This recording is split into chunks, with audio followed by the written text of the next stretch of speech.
Bonjour tout le monde, on se retrouve dans une nouvelle vidéo. Aujourd'hui, je vais parler de quels sont les questionnaires que vous pouvez faire face lors de votre entrevue de visa. Alors, le visa dont je parle ici, c'est le visa F1. Comme vous le savez très bien, sur ma chaîne, je parle plus de l'éducation liée aux États-Unis.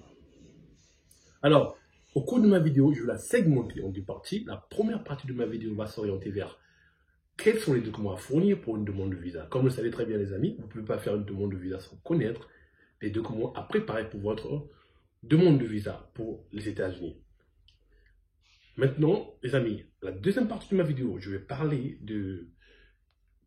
ferai une série de questions-réponses. En fait, ce sont les questionnaires que vous pouvez faire face lors de votre entrevue de visa.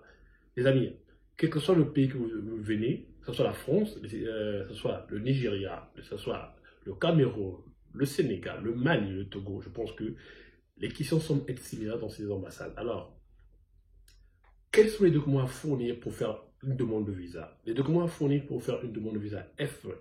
En fait, le visa F1, c'est le visa pour venir étudier aux États-Unis. Il y a plusieurs types de visas d'études.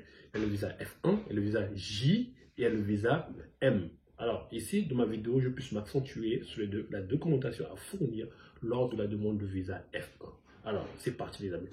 Le premier document que vous devez avoir lorsque vous faites votre demande de visa F1, c'est le passeport. Le passeport doit avoir une validité de 6 mois, voire plus.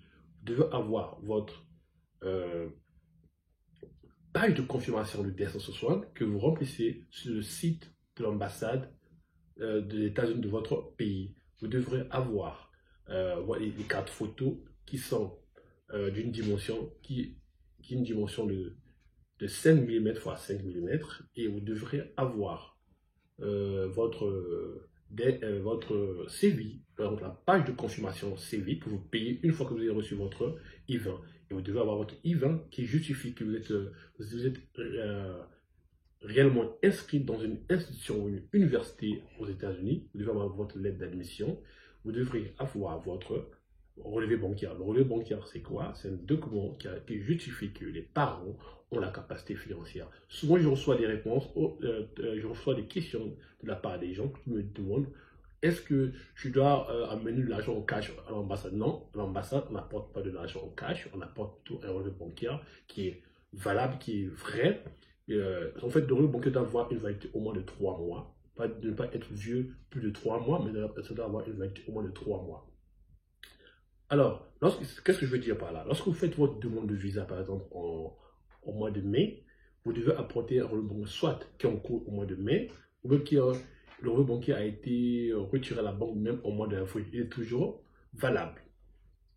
Alors, il y a aussi les documents qui peuvent appuyer votre demande de visa. Par exemple, une promesse d'embauche. Pourquoi je mentionne ce document? Ce document peut vous aider à appuyer votre demande de visa. Alors, comment justifier qu'à la suite de vos études, vous pouvez rentrer chez vous? Par exemple, une promesse d'embauche peut justifier cela. Vous partez négocier avec une compagnie de la place, vous établissez une promesse d'embauche dans n'importe quel domaine. Par exemple, vous voulez faire des études de comptabilité ou de gestion, par exemple. Alors, une compagnie, peut-être dans 3 ou 4 ans, va chercher un comptable. Vous pouvez négocier avec cette compagnie qu'à la suite de votre formation, vous pouvez travailler dans cette société. Ou bien vous pouvez juste faire des négociations. Cela justifie vraiment un lien d'attache avec votre pays d'origine. Il y a aussi un autre document qui peut vous aider aussi lors de votre demande de visa. On appelle par... Bon, là c'est plus pour les personnes qui ont des garants qui ont des entreprises. Alors, vous pouvez, par exemple, bénéficier de l'entreprise de votre garant lorsqu'il ira en retraite et vous allez commencer à gérer l'entreprise. C'est-à-dire que vous pouvez voir un notaire qui peut vous délivrer un document qui justifie que quand votre garant ira en retraite, vous allez hériter de sa compagnie. Voici un peu une liste de documents que vous pouvez faire face lors de votre entrevue de visa, les amis. Alors, je passe à la deuxième section qui est la section la plus cruciale, la demande de visa. Quels sont les questionnaires que vous pouvez faire face lors de votre entrevue de visa? Ici, quelle que soit l'ambassade,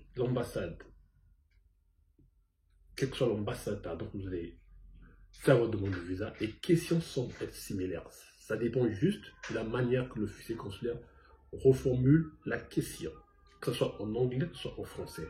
Mais la réponse ou le fond de la question semblent être pareilles. Par exemple, on pose une question. Ce sont les questions qui sont très capitales lors de votre entrevue de visa. On peut poser une question. Pourquoi avez-vous choisi les États-Unis comme pays d'études? Ou bien on peut vous dire, pourquoi les États-Unis comme choix d'études? Pourquoi aimeriez-vous étudier aux États-Unis? Cette question peut vous être posée sur plusieurs fronts. Alors, tout simplement, c'est à cause de la qualité d'éducation. Une fois que vous obtenez votre diplôme aux États-Unis, il n'y a pas une remise en cause des diplômes parce que le diplôme sera reconnu sur le plan international. Par exemple, pour les personnes qui veulent travailler pour les organisations internationales, leur diplôme ne sera pas remis en cause. Les États-Unis leur garantissent cette brillante carrière professionnelle. Il y a aussi, lorsque j'étudierai aux États-Unis, je vais bénéficier de la maîtrise de la langue anglaise, qui était un ajout pour ma carrière professionnelle. Une autre question, une deuxième question par exemple, pourquoi avez-vous choisi spécifiquement cette école? Vous pouvez dire, le choix de l'école ne se justifie pas. J'ai trouvé une école qui correspondait parfaitement à mes aspirations, par la qualité de la formation et aussi la situation géographique de l'école. Voilà. Et aussi, le coût de la formation semble être abordable. Une troisième question peut venir, quel est votre niveau d'études? Là aussi, vous devez justifier quel est votre niveau d'études. Si vous avez un niveau d'études bac, vous devez avoir votre diplôme du bac. Et si vous avez un niveau licence, si vous venez faire des études de master aux États-Unis, vous devez avoir votre diplôme de master, ainsi qu'accompagné des relevés de notes. Et aussi, il y a une question peut venir, où se trouve votre établissement? Vous devez avoir la maîtrise de votre établissement. Si votre établissement se trouve par exemple dans la ville de San Diego, dans l'État de Californie, tout cela, vous devez avoir la maîtrise de votre établissement. Une autre question peut venir par exemple, qui va soutenir vos études? Vous pouvez dire, mes études seront soutenues par mon père ou ma mère. Voilà. Bon, il y a d'autres personnes qui ont des garants, comme des entreprises. Les entreprises peuvent envoyer quelqu'un en formation pour aller étudier aux États-Unis, soit après la langue.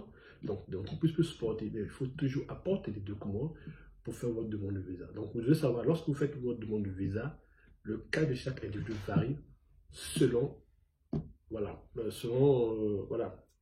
selon cette spécificité. Alors, une autre question peut venir encore, c'est par exemple, le choix de la ville. Pourquoi vous avez choisi cette ville? Ça aussi, vous devez vous attendre à entendre les raisons qui vous ont poussé à choisir cette ville. On peut vous poser, avez-vous des parents aux États-Unis? Bon, si vous n'avez pas le parent, vous dites juste non. C'est mieux de dire juste non, je n'ai pas le parent aux États-Unis. Donc, les amis, voici un peu une liste des questionnaires que vous pouvez faire face lors de votre entrevue de visa.